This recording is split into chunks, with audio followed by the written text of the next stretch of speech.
Hello my friends, thanks for joining me. Perilous 3D here, coming at you with another indie game showcase. Today we're taking a look at Squarehead. Squarehead was published and developed by Pixel Fun Games Production and released in 2018. It's a pixel shooter side-scroller and it falls into the action-adventure genre, and it's available on PC. The Steam description says, Squarehead is a pixel art action jump and run game set in a comic style. You need to shoot, jump, and teleport through more than 40 levels, search forests, caves, deserts, and snowy landscapes to refuel your ship with diamonds. Alright, now that we know a little bit about the game, let's jump right in and take a look at the first 20 minutes or so of gameplay, and then come back at you with our thoughts. Enjoy the showcase!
Game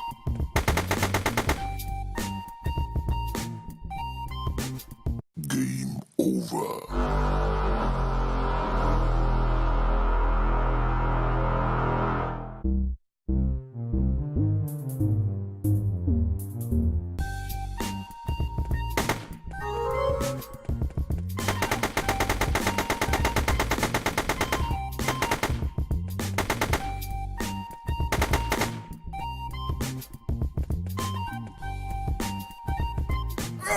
Game over.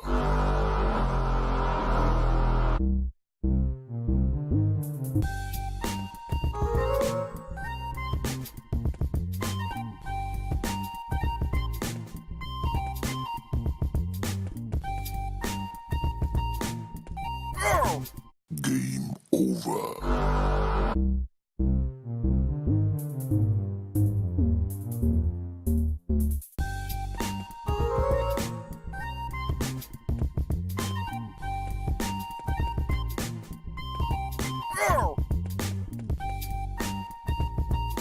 Game over.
Game over.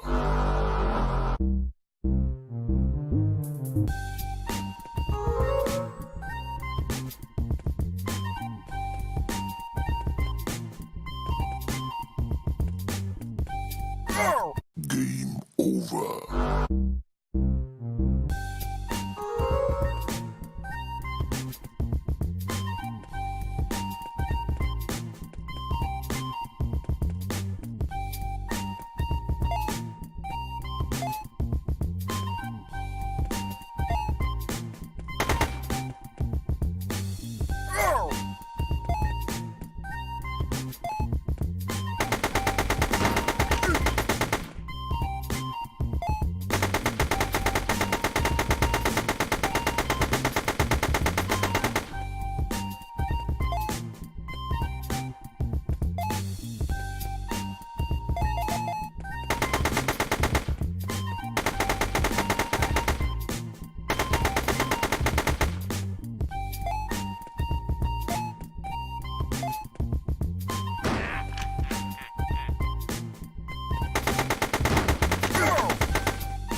Okay, welcome back. So that will just about do it for today, but before I go, here are my thoughts and first impressions about the game.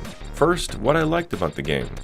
Number 1, the challenging nature of the game increases steadily, but it doesn't overwhelm you.